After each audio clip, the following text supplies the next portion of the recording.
మీ రక్తాన్ని పంచుకు పుట్టినవారే మీ పాలిట యమపాసంలా మారితే మీ గుండె ఎంతలా తల్లడిల్లుతుంది. నిన్నటిదాకా మీతో కలిసున్న ప్రాణ స్నేహితులే నేడు మిమ్మల్ని పొడవడానికి కత్తి నూరుతుంటే ఆ వెన్నుపోటు బాధను మీరు తట్టుకోగలరా? అసలు మనకెందుకు శత్రువులు ఉంటారు? మనం ఎవరికీ ఏ పాపం చేయకపోయినా మనల్ని ఎందుకు ద్వేషిస్తారు? ఈ ప్రశ్నలు నిరంతరం మిమ్మల్ని దహిస్తూ ఉంటే ఈ వీడియోను చివరి వరకు పూర్తిగా చూడండి. ఎందుకంటే ఇందులో లభించే సమాధానం మీ జీవితాన్ని సమూలంగా మార్చేస్తుంది. కురుక్షేత్ర రణరంగం అది. 18 అక్షోహిణుల సైన్యం కత్తులు దూసి సిద్ధంగా ఉంది. ఏ క్షణాన ఎవరి తల తెగపడుతుందో తెలియని భీకర వాతావరణం. ఆకాశం దద్దరిల్లేలా శంఖారావాలు మోగుతున్నాయి. అటువంటి ఉద్రిక్త సమయంలో పాండవ మధ్యముడైన అర్జునుడు తన గాండివాన్ని జారవిడిచాడు. రథం నడిపే సారథిగా ఉన్న కృష్ణుడిని చూసి కన్నీరు మున్నీరుగా విలపించడం మొదలుపెట్టాడు. ఎవరినైతే చంపాలో వారు పరాయివారు కాదు, తన తాతలు, గురువులు, అన్నదమ్ములు.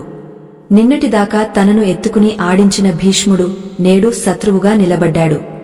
విద్య నేర్పిన ద్రోణుడు వధించడానికి సిద్ధంగా ఉన్నాడు. వారిని చూసి అర్జునుడి మనస్సు వికలమైపోయింది. కళ్ల నుండి నీరు కారుతుండగా కృష్ణ, నేను ఈ యుద్ధం చేయలేను అని రథం వెనుక భాగంలో కుప్పకూలిపోయాడు.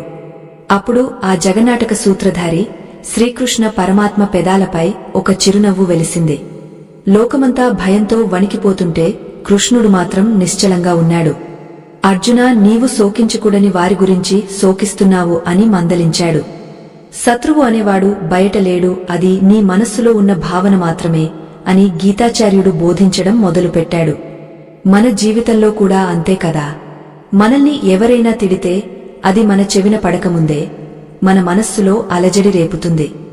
వారి మాటల కంటే ఆ మాటల వల్ల మనకు కలిగే అవమాన భారమే మనల్ని ఎక్కువగా బాధిస్తుంది. కృష్ణుడు అర్జునుడికి చెప్పిన మొదటి పాణ్యం ఇదే.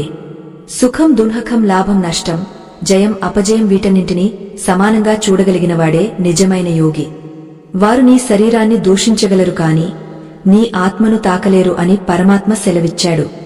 ఆయుధాలు ఆత్మను నరకలేవు, అగ్ని దహించలేదు, నీరు తడపలేదు, గాలి ఆర్పలేదు.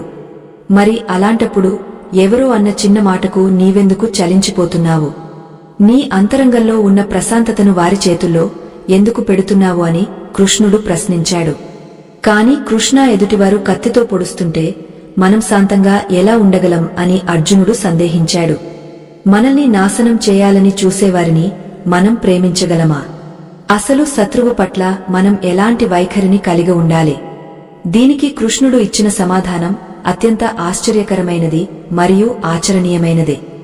ఆ అద్భుతమైన రహస్యాన్ని ఇప్పుడు మనం తెలుసుకుందాం.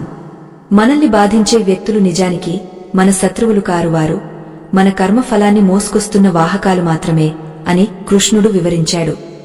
ఎవరైనా నిన్ను నిందిస్తున్నారు అంటే అది గతంలో నువ్వు చేసిన ఏదో ఒక చర్యకు ప్రతిచర్య మాత్రమే. ఆ వ్యక్తి కేవలం ఒక నిమిత్త మాత్రుడు.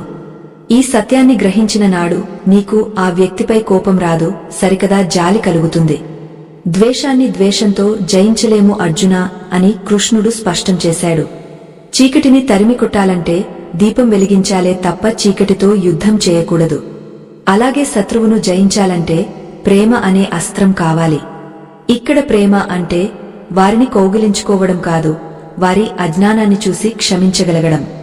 నీ మనస్సును వారి విషపూరితమైన మాటల నుండి వేరుచేయడం. మనం తరచుగా చేసే పొరపాటు ఏమిటంటే ఇతరుల ప్రవర్తనను బట్టి మన సంతోషాన్ని నిర్ణయించుకుంటాం. వారు నవ్వితే మనం నవ్వుతాం, వారు తిడితే మనం ఏడుస్తాం. అంటే మన మనస్సు అనే రథానికి పగ్గాలు వారి చేతిలో పెట్టేశాం. కాని స్థితప్రజ్ఞుడు అలా ఉండడు. సముద్రంలో ఎన్ని నదులు వచ్చి చేరినా సముద్రం పొంగదు, ఎండిపోదు. అలాగే ఎన్ని కష్టాలు వచ్చినా చలించని వాడే ధీరుడు. శ్రీకృష్ణుడు అర్జునుడికి మరొక పరమ సత్యాన్ని బోధించాడు. అర్జున, ఈ ప్రపంచంలో ప్రతి జీవి తన స్వభావానికి అనుగుణంగా ప్రవర్తిస్తుంది. సత్వ రజస్తమో గుణాల ప్రభావంతో మనుషులు నడుచుకుంటారు. నిప్పు కాల్చడం దాని ధర్మం అయితే నీరు చల్లార్చడం దాని ధర్మం. అలాగే దుష్టుడు నిన్ను బాధించడం అతని సహజ లక్షణం అని గ్రహించు. తేలు కుట్టిందని దానిపై కోపగించుకోవడం అవివేకం అవుతుంది, ఎందుకంటే కుట్టడం దాని నైజం. ఎదుటివారి ప్రవర్తనను మనం మార్చలేకపోవచ్చు, కాని దానికి మనం స్పందించే తీరును ఖచ్చితంగా మార్చుకోవచ్చు. ఒకరు నిన్ను విమర్శిస్తున్నారు అంటే అది వారి నోటి దుర్వాసన తప్ప నీ తప్పు కాదు.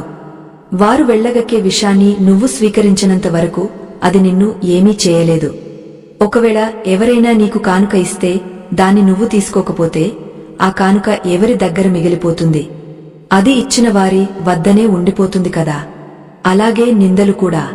కాని పరమాత్ముడు ఇక్కడ ఒక సూక్ష్మమైన హెచ్చరిక కూడా చేశాడు. శత్రువును క్షమించడం అంటే అన్యాయాన్ని సహించడం అని అర్థం కాదు. అధర్మాన్ని ఎదిరించాలి కాని ద్వేషంతో కాదు, బాధ్యతతో ఎదిరించాలి. ఒక వైద్యుడు రోగికి శస్త్రచికిత్స చేసేటప్పుడు శరీరాన్ని కోస్తాడు, రక్తాన్ని చూస్తాడు. కాని ఆ వైద్యుడి మనస్సులో రోగపై పగ కాని ద్వేషం కాని ఉండవు. కేవలం ఆ రోగాన్ని నయం చేయాలనే సంకల్పం మాత్రమే ఉంటుంది. అలాగే అర్జున, నువ్వు ఈ యుద్ధంలో బాణాలు వేయాల్సింది వారి శరీరాలపై కాదు, వారు మోస్తున్న అధర్మంపై. నీ మనస్సులో వారి పట్ల కించిత్తు కూడా ద్వేషం లేకుండా యుద్ధం చేయి, అప్పుడే నీకు పాపం అంటదు అని గీతాచార్యుడు ఉద్ఘాటించాడు. ఎప్పుడైతే మనస్సులో కోపం ప్రవేశిస్తుందో అప్పుడు విచక్షణ నశిస్తుంది. కోపం మనిషి ఆలోచన శక్తిని మందగింపజేసి పతనం వైపు నడిపిస్తుంది. శత్రువు యొక్క అతిపెద్ద విజయం ఏమిటో తెలుసా? నిన్ను తన స్థాయికి దిగజార్చడం. వాడు నిన్ను తిట్టినప్పుడు నువ్వు కూడా వాడిని తిడితే నీకు వాడికి తేడా ఏముంటుంది? బురదలో రాయి వేస్తే ఆ బురద మనమీదే పడుతుంది. అందుకే మౌనంగా ఉండటమే అజ్ఞానులకు మనమిచ్చే అతిపెద్ద శిక్ష. నీ మౌనం వారిని ఎంతలా కలవరపెడుతుందంటే వారి తప్పును వారే తెలుసుకునేలా చేస్తుంది. మనం గమనించాల్సింది ఏమిటంటే మనల్ని ఎవరైనా బాధ పెట్టినప్పుడు మన అహం దెబ్బతింటుంది. ఆ అహంకారమే ప్రతీకారానికి పురిగొల్పుతుంది. నేను అనే భావనను విడిచిపెట్టిన వాడికి అవమానం అనేది ఉండదు. ఈ శరీరం నేను కాదు, ఈ మనస్సు నేను కాదు, నేను అనంతమైన ఆత్మస్వరూపుడను అని తెలుసుకున్న నాడు ఏ శత్రువు నిన్ను జయించలేడు.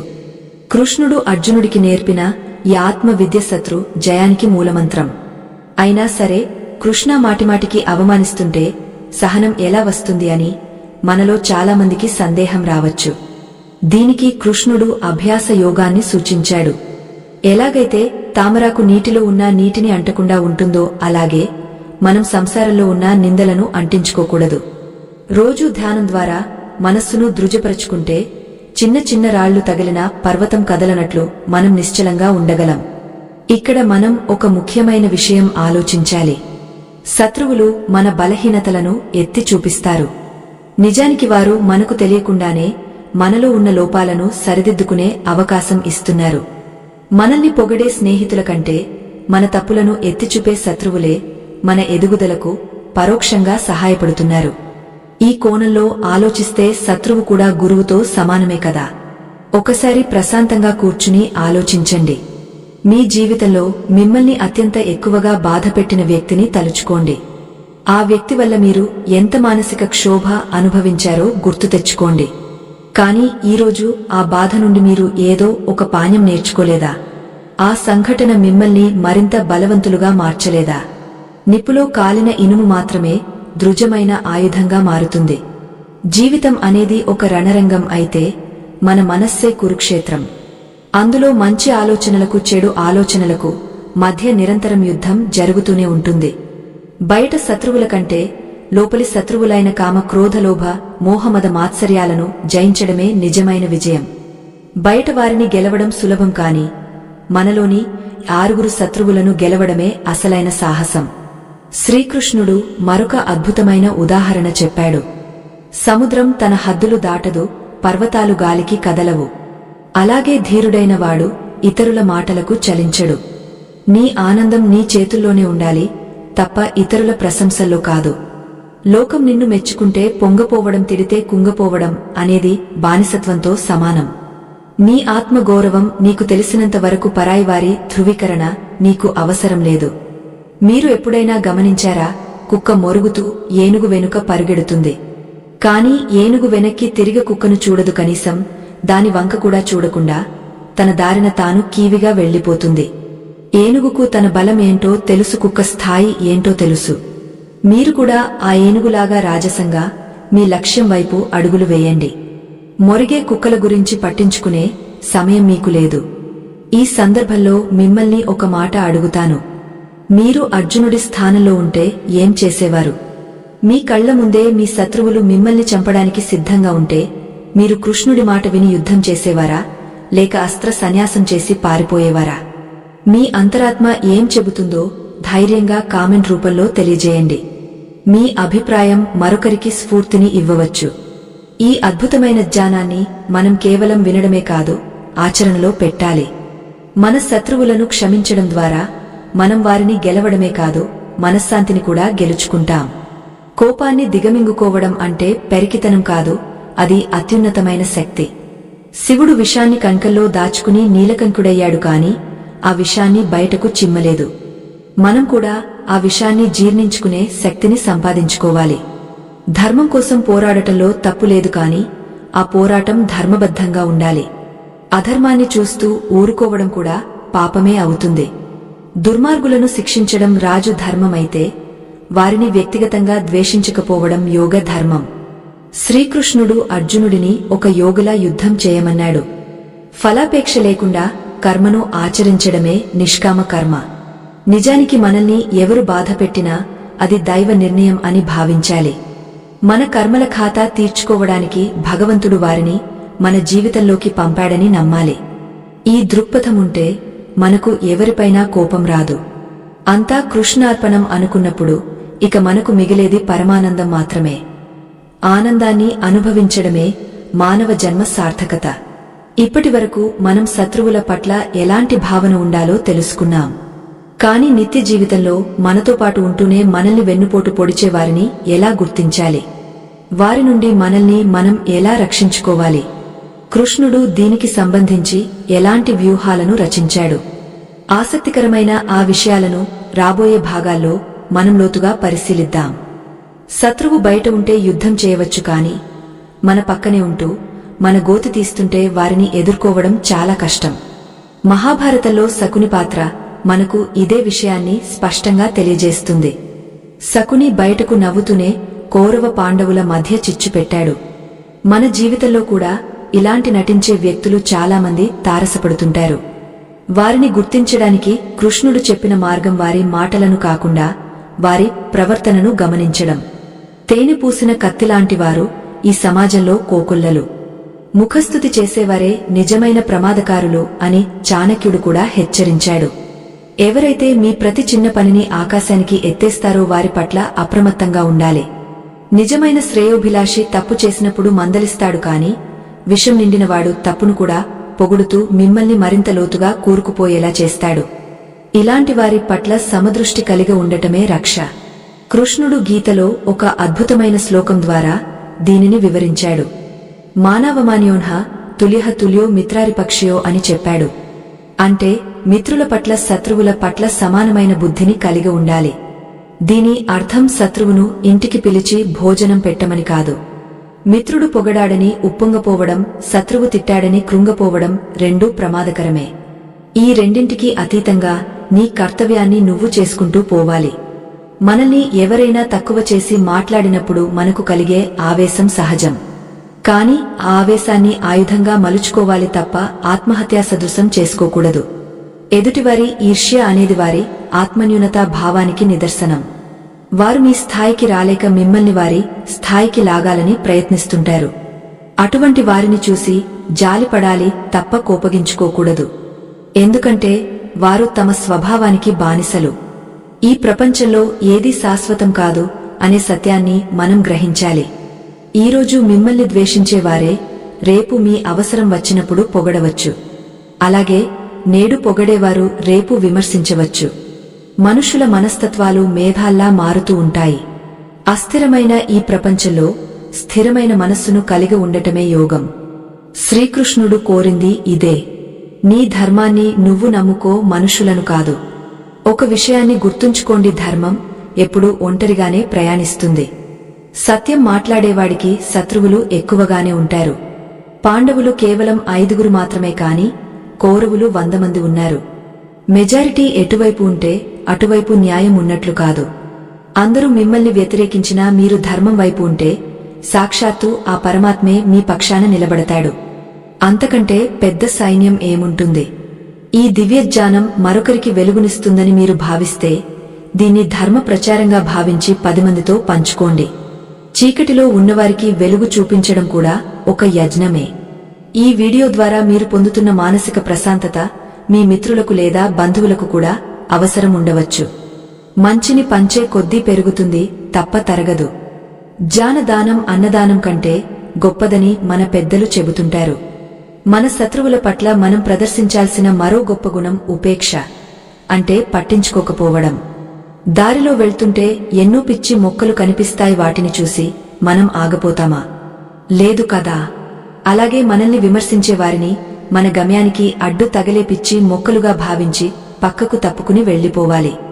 వారికోసం మన అమూల్యమైన సమయాన్ని వృధా చేయడం అవివేకం. కాలమే వారికి సరైన సమాధానం చెబుతుంది. శ్రీకృష్ణుడు శిశుపాలుడి 100 తప్పులను సహించాడు. అది కృష్ణుడి చేతకానితనం కాదు, అది ఆయన సహనం.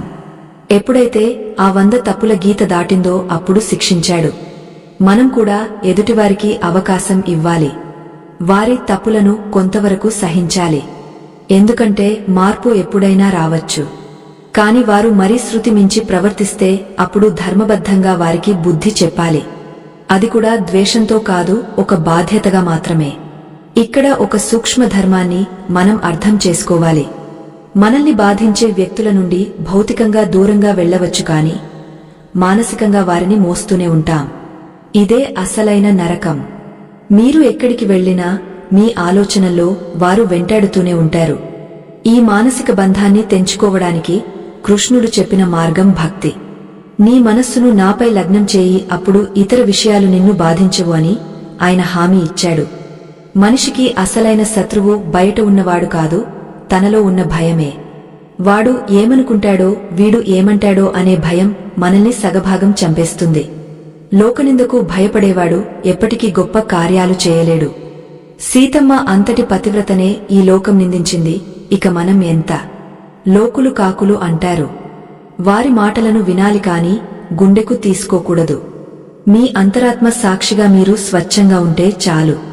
అగౌరవం జరిగిన చోట మౌనంగా ఉండటం కూడా ఒక రకమైన ఆత్మరక్షణే. మాట జారితే వెనక్కి తీసుకోలేము. కోపంలో మనం అనే మాటలు మన వ్యక్తిత్వాన్ని దిగజారుస్తాయి. అందుకే శ్రీకృష్ణుడు స్థితప్రజ్ఞత గురించి అంతగా నొక్కి చెప్పాడు. పరిస్థితులు ఎలా ఉన్నా మన ప్రవర్తన మాత్రం హుందాగా ఉండాలి. బురదను బురదతో కడగలేము, నీటితోనే కడగాలి. అలాగే ద్వేషాన్ని ప్రేమతో లేదా మౌనంతోనే జయించాలి. అయితే నిత్యం మనతో ఉంటూ మనల్ని హింసించే వారి వల్ల మన మానసిక ఆరోగ్యం దెబ్బతింటుంది. అటువంటి విషపూరితమైన బంధాల నుండి బయటపడటం ఎలా? మనశ్శాంతిని కోల్పోకుండా వారి మధ్యలో ఎలా జీవించాలి? దీనికి గీతాచార్యుడు చెప్పిన వినూత్నమైన పరిష్కారం ఏమిటి? ఈ విషయాలు మనం మరింత లోతుగా తదుపరి భాగంలో తెలుసుకుందాం. అక్కడ కృష్ణుడు చెప్పిన రహస్యం మీ కళ్ళు తెరిపిస్తుంది. మన ఇంట్లోనో మన ఆఫీసులోనో మనతో పాటు తిరుగుతూ మనల్ని ఇబ్బంది పెట్టే వారిని భరించడం నరకయాతనగా ఉంటుంది. బయటి శత్రువుల నుండి పారిపోవచ్చు, కాని ఇంట్లో ఉండే శత్రువుల నుండి ఎక్కడికి పారిపోతాం? దీనికి కృష్ణుడు చెప్పిన ఏకైక పరిష్కారం అనాసక్తి యోగం. అంటే వారి మధ్య ఉంటూనే మానసికంగా వారితో బంధాన్ని తెంచుకోవడం. ఇది వినడానికి కష్టంగా ఉన్నా ఆచరిస్తే అద్భుతమైన ఫలితాలను ఇస్తుంది. ఒక బ్యాంకు క్యాషియర్ రోజుకి ₹1 కోటి లెక్క పెడతాడు, కాని సాయంత్రం ఇంటికి వెళ్లేటప్పుడు ఆ డబ్బు తనది కాదని ఖాళీ చేతులతో వెళ్లిపోతాడు. ఆ డబ్బు మీద అతనికి ఎలాంటి మమకారం ఉండదు, కాని లెక్కలు మాత్రం తేడా రాకుండా జాగ్రత్తగా చూసుకుంటాడు. అలాగే మనం కూడా మన బంధువుల పట్ల బాధ్యతలను లోపం లేకుండా నిర్వర్తించాలి తప్ప ఫలితాన్ని ఆశించకూడదు. వారు మారాలి అని కోరుకోవడం వల్లే మనకు దుఃఖం కలుగుతోంది. శ్రీకృష్ణుడు అర్జునుడితో అంటాడు, ఈ జగత్తు ఒక నాటక రంగం, మనమంతా కేవలం వేషధారులమని. ఒక నటుడు రంగస్థలంపై శత్రువు పాత్ర పోషించిన నిజ జీవితంలో ఆ సహనటుడిపై ద్వేషం పెంచుకోడు. ఎందుకంటే అది కేవలం ఒక పాత్ర అని అతనికి తెలుసు. నీవు కూడా నీ భర్త, భార్య, పిల్లలు లేదా అత్తమామలను కేవలం నీ జీవిత నాటకంలో పాత్రధారులుగా చూడు. వారి నటనకు నువ్వు చప్పట్లు కొట్టు, కాని వారి మాటలను నీ ఆత్మలోకి రానివ్వకు. మనం ఒక రైలు ప్రయాణం చేస్తున్నప్పుడు పక్క సీటు వ్యక్తితో పరిచయం పెంచుకుంటాం, నవ్వుతాం, మాట్లాడతాం. కాని మన స్టేషన్ రాగానే దిగపోతాం తప్ప ఆ వ్యక్తి కోసం రైలు దిగకుండా ఉండిపోము కదా. జీవిత ప్రయాణంలో కూడా అందరూ సహ ప్రయాణికులే అని గుర్తుంచుకోవాలి. ఎవరి కర్మ ఫలం తీరగానే వారు దిగిపోతారు. ఈ సత్యాన్ని మరిచిపోయి ఈ బంధాలు శాశ్వతం అని భ్రమపడటం వల్లే మనం మనశ్శాంతిని కోల్పోతున్నాం. మిమ్మల్ని నిత్యం బాధించే వ్యక్తి మీ గత జన్మ రుణగ్రస్తుడు అయి ఉండవచ్చు అని శాస్త్రం చెబుతోంది. ఆ రుణం తీర్చుకోవడానికే వారు ఈ జన్మలో మీ దగ్గరకు వచ్చారు. వారిని మీరు ఎంత ప్రేమగా చూసుకుంటే ఆ రుణం అంత త్వరగా తీరిపోతుంది. అదే వారిని ద్వేషిస్తే ఆ బంధం ఇంకా గట్టిపడుతుంది. మళ్లీ జన్మలో వారిని భరించాల్సి వస్తుంది. కాబట్టి ఈ జన్మలోనే ఆ కర్మబంధాన్ని ప్రేమతో మరియు బాధ్యతతో తెంచేసుకోండి. ఇక్కడ మీకు ఒక సందేహం రావచ్చు, కృష్ణవారు మమ్మల్ని చిత్రహింసలు పెడుతుంటే మేము రాయిలా ఎలా ఉండగలమని. దానికి సమాధానమే భక్త ప్రహ్లాదుడి చరిత్ర. సొంత తండ్రి చంపడానికి ప్రయత్నించిన ప్రహ్లాదుడు తండ్రిని ద్వేషించలేదు, అలాగని హరినామాన్ని వదలలేదు. ఎదుటివారి ప్రవర్తన వారి కర్మ అయితే నీ సహనం నీ ధర్మం. ఎట్టి పరిస్థితుల్లోనూ నీ ధర్మాన్ని నువ్వు విడిచిపెట్టవద్దు. ఈ సమయంలో మిమ్మల్ని ఒక ఆత్మ పరిశీలన చేసుకోమని కోరుతున్నాను. మీ కుటుంబంలో లేదా బంధువుల్లో మిమ్మల్ని మాటలతో గాయపరిచేవారు ఉన్నారా? వారిని చూసినప్పుడు మీకు కోపం వస్తుందా లేక జాలి వేస్తుందా? అర్జునుడిలా మీరు కూడా ధర్మ సంకటంలో పడ్డారా? మీ అనుభవాన్ని మరియు మీరు పడుతున్న ఆవేదనను కామెంట్ రూపంలో పంచుకోండి.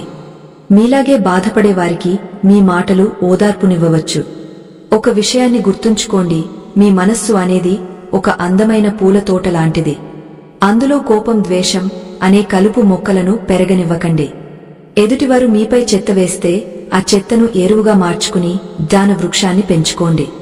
అవమానాలు, ఆటంకాలు అనేవి మిమ్మల్ని కృంగదీయడానికి కాదు, మిమ్మల్ని మరింత రాటుదేలేలా చేయడానికి వస్తాయి.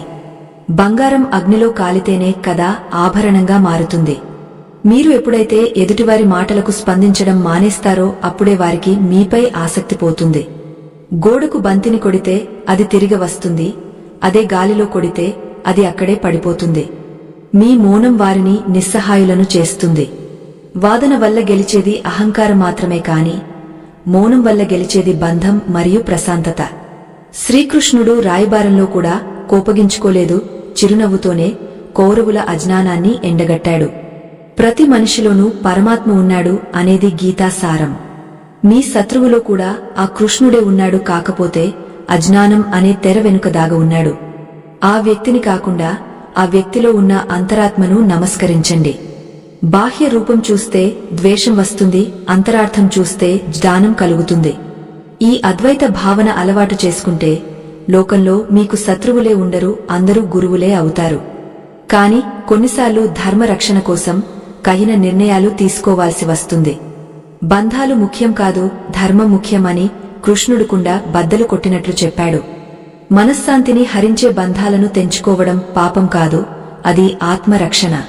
విషమున్న పామును ప్రేమించవచ్చు కాని దాన్ని మెడలో వేసుకోలేము కదా. తగినంత దూరం పాటించడమే విజ్ఞత. భౌతికంగా దూరం పాటించినా మనసులో పగ లేకుండా ఉండటమే యోగం. అంటే ముట్టనట్లు వ్యవహరించడం ఒక గొప్ప కళ. నీరు మరియు నూనె కలిసే ఉంటాయి కాని ఒకదానితో ఒకటి కలవవు. అలాగే సంసారంలో ఉంటూనే నిర్లిప్తంగా ఉండాలి. మీ కర్తవ్యాన్ని లోపం లేకుండా చేయండి కాని వారి నుంచి ప్రశంసలు ఆశించకండి. వారు తిట్టినా దీవించినా అది వారికి సంబంధించింది అని వదిలేయండి. మీ సంతోషం యొక్క రిమోట్ కంట్రోల్ ఎప్పుడూ మీ చేతిలోనే ఉండాలి తప్ప ఇతరుల చేతిలో కాదు. శత్రువులను క్షమించడం గొప్ప వరమే కాని వారు చేసిన తప్పులను మర్చిపోకూడదు. క్షమించడం అంటే మన మనస్సులో విషాన్ని తొలగించుకోవడం, మర్చిపోవడం అంటే గుణపాఠాన్ని వదిలేయడం. చరిత్ర నుంచి పాఠాలు నేర్చుకోవాలి కాని పగను పెంచుకోకూడదు. కృష్ణుడు కౌరవులను క్షమించమని చెప్పలేదు, వారిని సంహరించమని చెప్పాడు. కాని ద్వేషం లేకుండా లోక కళ్యాణం అనే ధర్మబుద్ధితో చేయమన్నాడు. సరే, శత్రువుల గురించి మాట్లాడాం, బంధువుల గురించి చర్చించాం. మరి మన కంటికి కనిపించని శత్రువులు మన తలరాతను మారుస్తారా? గ్రహాలు దోషాలు అంటూ మనల్ని భయపెట్టేవారి మాటల్లో నిజం ఎంత? కృష్ణుడు జాతకాల గురించి, కర్మ సిద్ధాంతం గురించి ఏం చెప్పాడు? రాబోయే భాగంలో అత్యంత ఆసక్తికరమైన ఈ విషయాలను తెలుసుకుందాం. అవి మీ భయాన్ని పోగొట్టి ధైర్యాన్ని నింపుతాయి. శత్రువులు కేవలం మనుషుల రూపంలోనే ఉంటారని అనుకోవడం పొరపాటు. మన తలరాత బాగోలేదు అనుకుంటూ కాలం కలిసి రాలేదని నిరాశ చెందేవారు కూడా ఒక రకమైన అదృశ్య శత్రువుతో యుద్ధం చేస్తున్నట్లే. గ్రహాలు దోషాలు అంటూ భయపడేవారికి శ్రీకృష్ణుడు గీతలో ఒక స్పష్టమైన మార్గాన్ని చూపించాడు. కర్మ సిద్ధాంతమే అన్నింటికంటే బలమైనదే. నీవు చేసిన పనికి ఫలితం అనుభవించి తీరాల్సిందే తప్ప ఏ గ్రహము దాన్ని అడ్డుకోలేదు అని పరమాత్మ సెలవిచ్చాడు. మనం తరచుగా మన వైఫల్యాలకు ఇతరులను లేదా కాలాన్ని బాధ్యులను చేస్తాం. నన్ను వారు మోసం చేశారు కాబట్టి నేను ఇలా అయిపోయాను అని నిందలు వేస్తాం. కాని శ్రీకృష్ణుడు ఉద్ధరేదాత్మనాత్మానం అని హెచ్చరించాడు. అంటే నిన్ను నువ్వే ఉద్ధరించుకోవాలి తప్ప మరెవరో వచ్చి నిన్ను కాపాడరు. నీ పతనానికి కూడా నువ్వే కారణం. నీ మనస్సే నీకు మిత్రుడు మరియు నీ మనస్సే నీకు శత్రువు. ఈ సత్యాన్ని ఎంత త్వరగా గ్రహిస్తే అంత మంచిదే. ఎప్పుడైతే మనం బాధ్యతను పక్కవారి మీదకు నెట్టేస్తామో అప్పుడే మనం బలహీనులం అవుతాం. నా కష్టాలకు కారణం నా పూర్వకర్మ అని అంగీకరించిన నాడు మనకు ఎవరిపైనా ద్వేషం కలగదు. పైగా ఆ కష్టాన్ని అధిగమించడానికి కావలసిన శక్తి మనలోనే ఉందనే ఆత్మవిశ్వాసం పెరుగుతుంది. బయట శత్రువులను చూసి భయపడటం మానేసి లోపల ఉన్న ధైర్యాన్ని తట్టి లేపడమే నిజమైన శ్రీకృష్ణ తత్వం. మన సనాతన ధర్మం యొక్క గొప్పతనం ఏమిటంటే అది మనిషిని బానిసగా కాకుండా యోధుడిగా బతకమని నేర్పిస్తుంది. ఇటువంటి ఉదాత్తమైన ధర్మాన్ని ఈనాటి తరానికి మరియు భావితరాలకు అందించడానికి మా బృందం అహర్నిశలు శ్రమిస్తోంది. మా ఈ జ్ఞాన యజ్ఞంలో మీరు కూడా సమిధలు వేయాలనుకుంటే మీ మొబైల్తో స్క్రీన్ మీద కనిపిస్తున్న స్కానర్ని స్కాన్ చేసి మీ శక్తి మేరకు తోడ్పాటు అందించండి. ధర్మో రక్షతి రక్షితః అన్న మాటను నిజం చేయడానికి మీ వంతు సాయం మాకు కొండంత అండగా ఉంటుంది. ఇక కథలోకి వెళ్తే శత్రువులను జయించడానికి కృష్ణుడు చెప్పిన మరో సూత్రం సమవర్తిత్వం. అంటే అందరినీ ఒకేలా చూడటం. ఇది చాలా కష్టమైన విద్య. మనకు హాని చేసేవారిని మరియు మేలు చేసేవారిని ఒకే దృష్టితో చూడటం ఎలా సాధ్యం అని అనిపించవచ్చు. కాని ఒక జ్ఞాని దృష్టిలో దొంగ మరియు రాజు ఇద్దరూ సమానమే. ఎందుకంటే వారిద్దరిలోనూ ప్రవర్తించేది ఆ దైవమే అని జ్ఞాని గుర్తిస్తాడు. మనం ఒక అద్దం ముందు నిలబడినప్పుడు మన ప్రతిబింబం కనిపిస్తుంది. అద్దం మీద దుమ్ము ఉంటే ప్రతిబింబం సరిగ్గా కనిపించదు. అంతమాత్రాన మన ముఖం పాడైపోయినట్లు కాదు కదా. అలాగే ఎదుటివారి మనస్సు అనే అద్దం ద్వేషంతో నిండి ఉంటే అందులో మనం చెడ్డవారిగా కనిపిస్తాం. అది వారి అద్దం లోపమే తప్ప మన లోపం కాదు.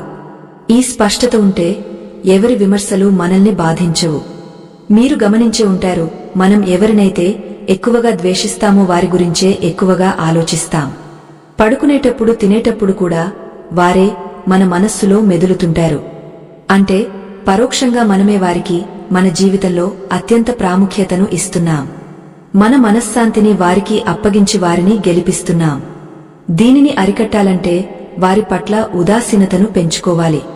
ఉదాసీనత అంటే వారిని పూర్తిగా విస్మరించడం, వారి ఉనికిని గుర్తించకపోవడం.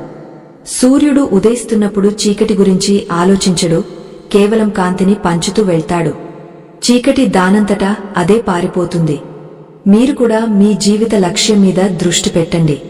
మీ పురోగతిని చూసి ఓర్వలేనివారు వాటంతట వారే దూరమైపోతారు.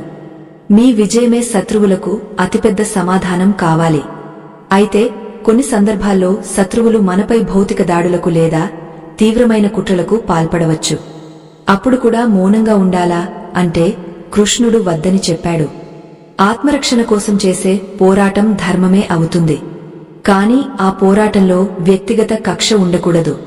కేవలం అధర్మాన్ని అణచివేయాలనే సంకల్పం మాత్రమే ఉండాలి. ఒక న్యాయమూర్తి నేరస్తుడికి శిక్ష విధించినట్లుగా మనం వ్యవహరించాలి. శత్రువు పట్ల దయ చూపడం అంటే పాముకు పాలు పోయడం కాదు. పాము స్వభావం కాటు వేయడం అని తెలిసి జాగ్రత్తగా ఉండటమే నిజమైన దయ. దుర్మార్గులను దూరం పెట్టడం కూడా ఒక రకమైన అహింసయే. ఎందుకంటే వారు మనకు హాని చేయకుండా ఆపడం ద్వారా మనం వారిని మరింత పాపం చేయకుండా కాపాడిన వాళ్లం అవుతాం. ఇది కృష్ణుడు అర్జునుడికి నేర్పిన రాజనీతి. మనం తరచుగా చేసే మరో తప్పు ఏమిటంటే అందరినీ మెప్పించడానికి ప్రయత్నించడం. లోకంలో అందరికీ నచ్చినట్లు బతకడం ఎవరివల్లా కాదు. సాక్షాత్తు శ్రీరాముడినే విమర్శించిన లోకం మీది. ఇక సామాన్యులమైన మనం ఎంత? మన అంతరాత్మకు నచ్చినట్లు ధర్మబద్ధంగా బతికితే చాలు. ఎవరో ఏదో అనుకుంటారని మన వ్యక్తిత్వాన్ని మార్చుకోవాల్సిన అవసరం లేదు. సింహం ఎప్పుడూ ఒంటరిగానే వేటాడుతుంది, గొర్రెలు మాత్రమే మందగా వెళ్తాయి. జీవితంలో మనకు ఎదురయ్యే ప్రతి వ్యక్తి మనకు ఏదో ఒక పాఠం నేర్పడానికే వస్తారు. కొందరు ప్రేమించడం ఎలాగో నేర్పిస్తే మరికొందరు ఎవరిని నమ్మకూడదో నేర్పిస్తారు. ఈ కోణంలో చూస్తే శత్రువులు కూడా మనకు గురువులే. వారు మన కళ్ళు తెరిపిస్తారు, మనల్ని అప్రమత్తం చేస్తారు. కాబట్టి వారికి కూడా మనసులోనే కృతజ్ఞతలు చెప్పుకుని ముందుకు సాగాలి. ఇంతకీ మనల్ని మనం మానసికంగా ఎలా దృఢపరచుకోవాలి? నిత్యం ఒత్తిడిని కలిగించే ఈ శత్రువుల మధ్య స్థిరంగా ఎలా నిలబడాలి? కృష్ణుడు చెప్పిన యోగ మార్గాలు మన దైనందిన జీవితానికి ఎలా ఉపయోగపడతాయి? ధ్యానం మరియు భక్తి ద్వారా మనస్సును ఎలా కంట్రోల్ చేసుకోవాలి? ఈ విషయాలను 6వ భాగంలో వివరంగా తెలుసుకుందాం. ఆ మెళుకువలు మీ జీవితాన్ని ఆనందమయం చేస్తాయి. మనస్సు అనేది గాలిలో దీపం లాంటిది. శత్రువుల మాటలు అనే గాలులు వీచినప్పుడు అది రెపరెపలాడుతూ ఉంటుంది. ఆ దీపాన్ని నిలకడగా ఉంచడమే నిజమైన యోగం. శ్రీకృష్ణుడు అర్జునుడికి చెప్పిన అభ్యాస యోగం ఇక్కడే మనకు ఉపయోగపడుతుంది. మనస్సును కట్టడి చేయడం కష్టమే కాని అసాధ్యం కాదు అని గీతాచార్యుడు భరోసా ఇచ్చాడు. నిరంతర సాధన ద్వారా చంచలమైన మనస్సును వశం చేసుకోవచ్చు అని ఆయన మార్గం చూపించాడు. తాబేలును ఎప్పుడైనా గమనించారా? అది మనకు ఒక గొప్ప పాఠం నేర్పుతుంది. దానికి ఏదైనా ప్రమాదం అనిపించిన వెంటనే తన కాళ్లను తలను చిప్పలోకి ముడుచుకుంటుంది. అప్పుడు బయట ఏ జంతువు దాడి చేసినా దానికి ఏమీ కాదు. మనం కూడా శత్రువులు దాడి చేస్తున్నప్పుడు లేదా విమర్శిస్తున్నప్పుడు మన ఇంద్రియాలను మనస్సులోకి ముడుచుకోవాలి. వారి మాటలను చెవి ద్వారా లోపలికి వెళ్లనీయకూడదు. ఈ ప్రత్యాహార విద్య తెలిసిన వాడికి శత్రువుల వల్ల ఏ ప్రమాదముండదు. రోజువారీ జీవితంలో ధ్యానం అనేది మనకు ఒక అదృశ్య కవచం లాంటిది. ఉదయం లేవగానే కనీసం 10 నిమిషాలు ప్రశాంతంగా కూర్చుని మీ ఇష్టదైవాన్ని తలచుకోండి. ఆ సమయంలో ప్రపంచాన్ని మర్చిపోండి. ఇలా చేయడం వల్ల మీ చుట్టూ ఒక శక్తి వలయం ఏర్పడుతుంది. ఆ రోజంతా ఎవరు మిమ్మల్ని ఏమన్నా అది ఆ వలయాన్ని దాటి మిమ్మల్ని తాకలేదు. ఇది కేవలం నమ్మకం కాదు, ఇది మన పూర్వీకులు అందించిన అద్భుతమైన మానసిక విజ్ఞాన శాస్త్రం. వైరాగ్యం అంటే అడవికి వెళ్లిపోవడం కాదు, సంసారంలో ఉంటూనే దేనికి అతుక్కుపోకుండా ఉండటం. ఆఫీసులో మీ అధికారి మిమ్మల్ని నిందించాడా? సరే, అది ఆఫీసు వరకే పరిమితం చేయండి. ఇంటికి వచ్చాక కూడా అదే తలచుకుంటే మీరు ఆఫీసును ఇంటికి మోసుకొచ్చినట్లే. ఎక్కడి విషయాలను అక్కడే వదిలేయడం నేర్చుకోవాలి. చెప్పులు బయట విడిచినట్లుగానే మన బయట జరిగిన అవమానాల్ని గుమ్మం బయటే వదిలి ఇంట్లోకి ప్రశాంతంగా అడుగుపెట్టాలి. మనస్సులో అనవసరమైన ఆలోచనలు రాకుండా ఉండాలంటే దానికి వేరే పని చెప్పాలి, అదే నామస్మరణ. మీకు ఇష్టమైన దేవుడి పేరును నిరంతరం లోపల జపిస్తూ ఉండండి. దైవనామాన్ని మననం చేసుకుంటూ ఉంటే శత్రువుల మాటలకు మనస్సులో ఖాళీ ఉండదు. ఖాళీ పాత్రలోనే గాలి ఉంటుంది, నిండు పాత్రలో ఉండదు కదా. భక్తి అనే అమృతంతో మనస్సును నింపేస్తే ద్వేషం అనే విషానికి అక్కడ చోటు ఉండదు. ఎవరైనా మిమ్మల్ని రెచ్చగొట్టినప్పుడు వెంటనే స్పందించకండి, ఒక్క క్షణం ఆగండి. ఆ ఒక్క క్షణం మౌనం మీ జీవితాన్ని రక్షిస్తుంది. కోపం అనేది మండుతున్న బొగ్గు లాంటిది. దాన్ని ఇతరుల మీద వేయాలని పట్టుకుంటే ముందు కాలేది మీ చేతులే. ఆ బొగ్గును కింద పడేయండి. చల్లని నీటిలాంటి చిరునవ్వుతో సమాధానం చెప్పండి. మీ నవ్వు వారిని ఎంతలా దహిస్తుందో మీకు తెలియదు. మీ మౌనమే వారికి పెద్ద శిక్ష. ఏకాంతాన్ని ప్రేమించడం నేర్చుకోండి. నలుగురితో ఉంటేనే సంతోషం అనుకోవడం ఒక బలహీనత. మీతో మీరు గడపడం ఎప్పుడైతే మీకు ఆనందాన్ని ఇస్తుందో అప్పుడు మిమ్మల్ని ఎవరూ బాధ పెట్టలేరు. ఒంటరిగా ఉన్నప్పుడు భయం వేస్తే మీరు చెడ్డ స్నేహితుడితో ఉన్నట్లు అర్థం. మిమ్మల్ని మీరు మంచి మిత్రుడిగా మార్చుకోండి. అప్పుడు శత్రువులు మిమ్మల్ని వదిలేసి వెళ్లినా మీకు ఎలాంటి దిగులు ఉండదు. మీరు స్వయం ప్రకాశకులుగా మారుతారు.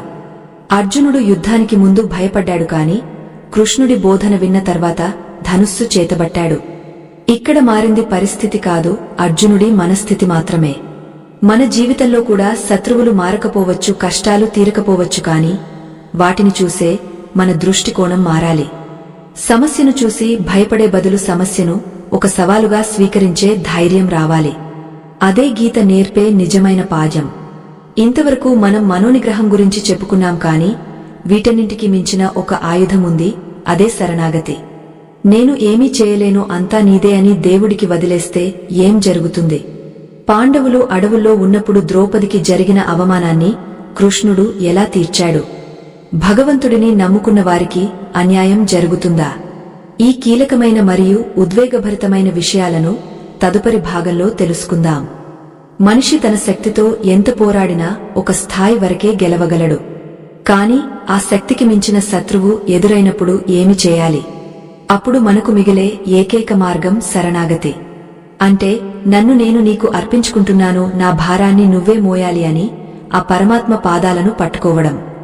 గీతలో శ్రీకృష్ణుడు చెప్పిన సర్వధర్మాన్ పరిత్యజ్య అనే శ్లోకానికి అసలైన అర్థం ఇదే.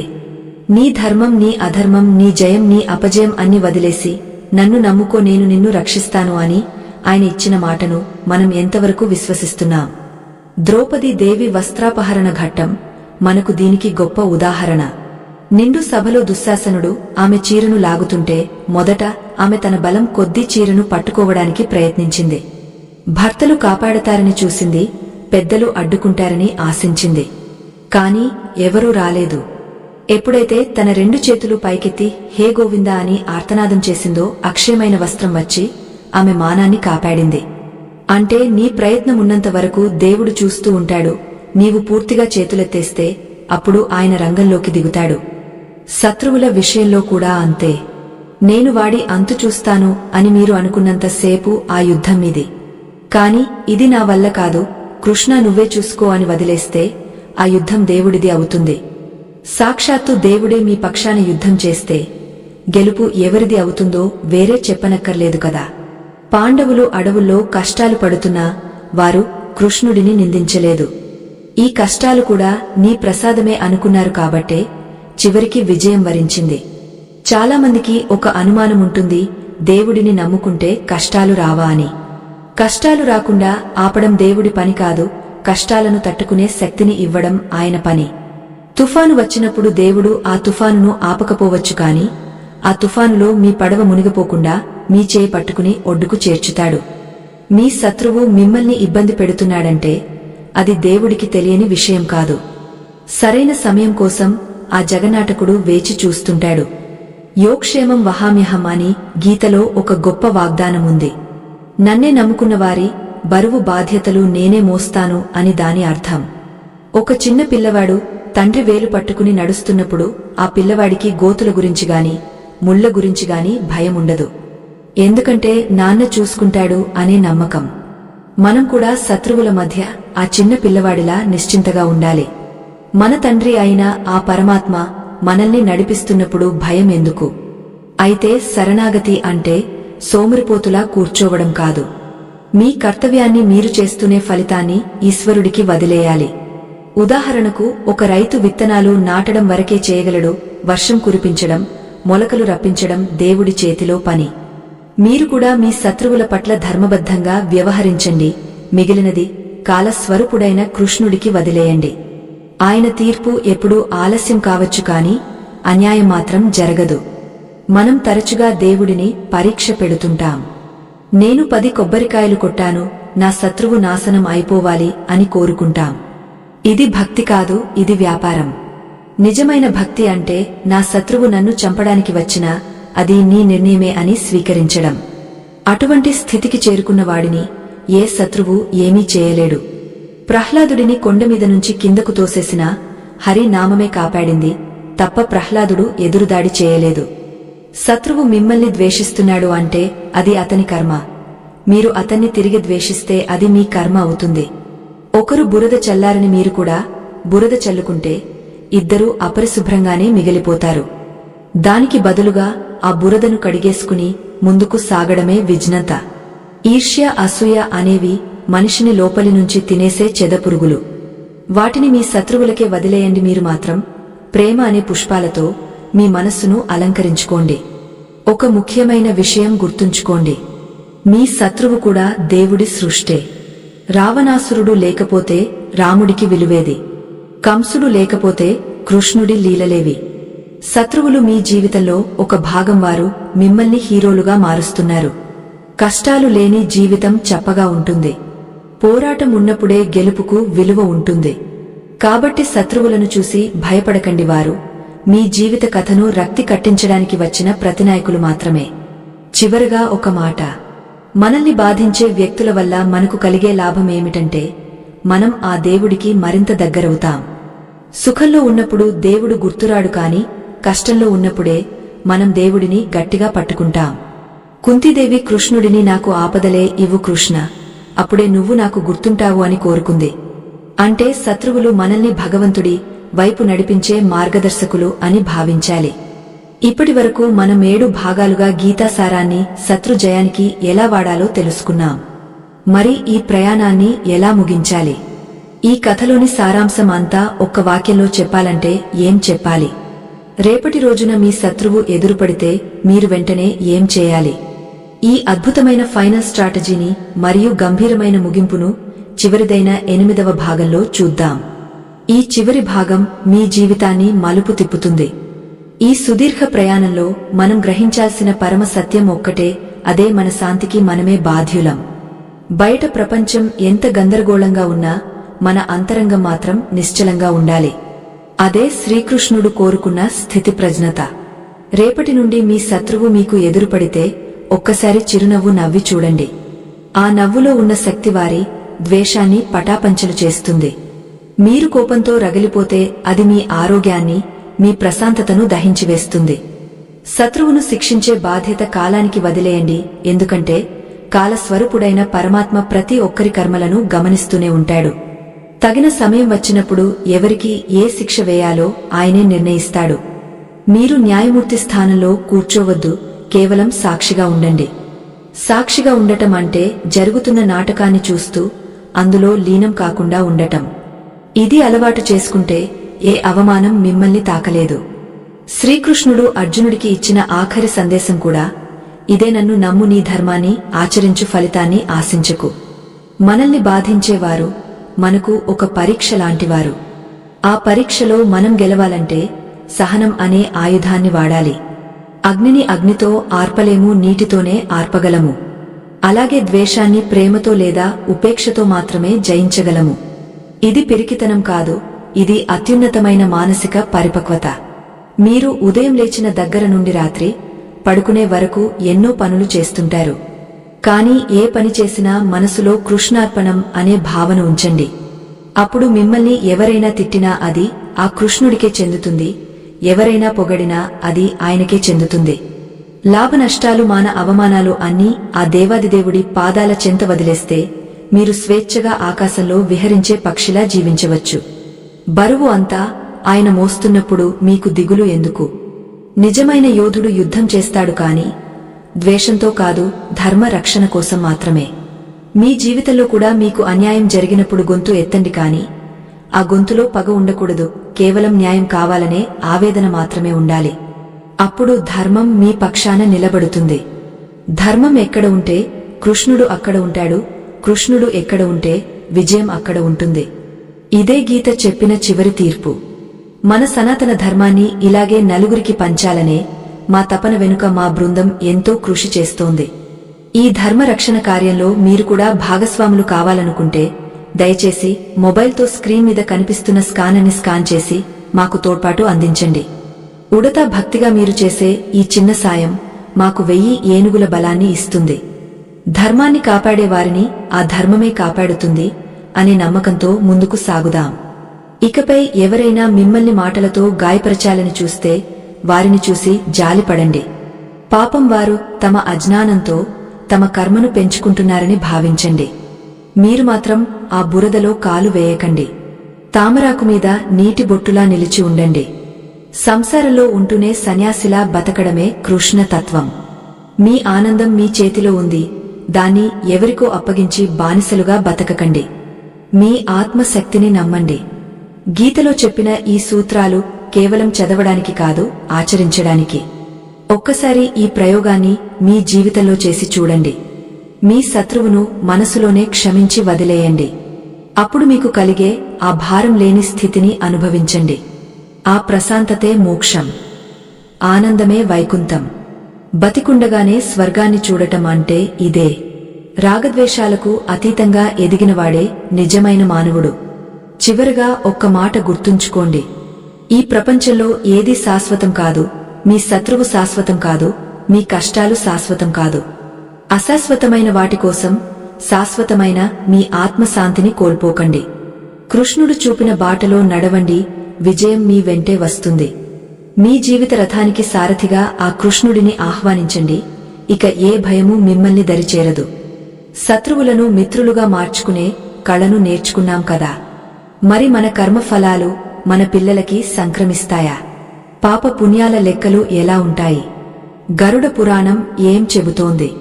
ఈ ఆసక్తికరమైన విషయాలను తెలుసుకోవడానికి మా ఛానల్లో ఉన్న కర్మ సిద్ధాంతం అనే ప్రత్యేక వీడియోను తప్పక చూడండి. సర్వం శ్రీకృష్ణార్పణమస్తు. ఈ కథా ప్రయాణం ఇక్కడితో సంపూర్ణమైనదే. స్వస్తి.